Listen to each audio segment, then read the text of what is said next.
ഈ ഹാക്ക് ചെയ്യപ്പെടാൻ സാധ്യതയുള്ള ടോപ്പ് 5 സ്ഥലങ്ങൾ പറയുകയാണെങ്കിൽ ഏതൊക്കെയായിരിക്കും നമ്മൾ ശ്രദ്ധിക്കേണ്ട 5 സ്ഥലങ്ങൾ? Railway station. ഓക്കെ. അവിടുത്തെ വൈഫൈ ഉപയോഗിച്ചാലാണ്? അവിടുത്തെ വൈഫൈ യൂസ് ചെയ്തല്ലോ, അവിടെ ആർക്കും വൈഫൈ യൂസ് ചെയ്യാലോ.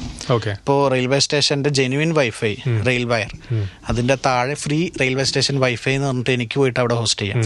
അതിൽ ആരെല്ലോ കണക്ട് ചെയ്യുക, അതൊക്കെ എനിക്ക് ഇവിടെ ഡെമോൺസ്ട്രേറ്റ് ചെയ്യാൻ പറ്റും. കണക്ട് ചെയ്ത് കഴിഞ്ഞാൽ അവരതിൽ ഗൂഗിളിന്റെ യൂസർ നെയിം പാസ്വേഡും കൊടുക്കുന്നു. എനിക്ക് ചോദിക്കാം നിങ്ങളുടെ ഫോൺ നമ്പർ അടിക്കി, നമ്മൾ റെയിൽവേ സ്റ്റേഷനിൽ കണക്ട് ചെയ്ത് കാണിക്കുന്നുണ്ടല്ലോ ഫോൺ നമ്പർ കൊടുക്കാൻ, അതുപോലെ ഗൂഗിളിന്റെ യൂസർ നെയിം പാസ്വേഡൊക്കെ ചോദിക്കാം. എന്നാൽ അവർ അതിൻ്റെ അകത്ത് സെർച്ച് ചെയ്യുന്നതും കാര്യങ്ങളൊക്കെ എൻ്റെ മോഡം ത്രൂ ആയിരിക്കും. ഞാൻ ഡയറക്റ്റ്ലി ടെക്നിക്കൽ ടേം യൂസ് ചെയ്യുന്നില്ല, ബട്ട് എൻ്റെ ആ ഒരു കഴിയുമ്പോൾ എല്ലാം കിട്ടും, നമുക്ക് ഡീക്രിപ്റ്റ് ചെയ്തെടുക്കാം. അപ്പോൾ ഏറ്റവും ശ്രദ്ധിക്കേണ്ടത് പബ്ലിക് വൈഫൈ ആണെങ്കിൽ നമ്മൾ confidential data, credit card, debit card, payment ഇതൊന്നും യൂസ് ചെയ്യാതിരിക്കുക. യൂസ് ചെയ്യുന്നുണ്ടെങ്കിൽ ഓൺ ഡാറ്റ യൂസ് ചെയ്യാം. അത് ജെന്യൂൻ ആണോ ഇല്ലോ നമ്മൾക്ക് അറിയില്ല. അത് 5 സ്ഥലങ്ങൾ എന്ന് പറഞ്ഞാൽ ഇത് തന്നെയാണ് പബ്ലിക് കോഫി ഷോപ്പ് പ്ലേസ് എന്ന് പറയാം നമുക്ക് മെയിൻലി.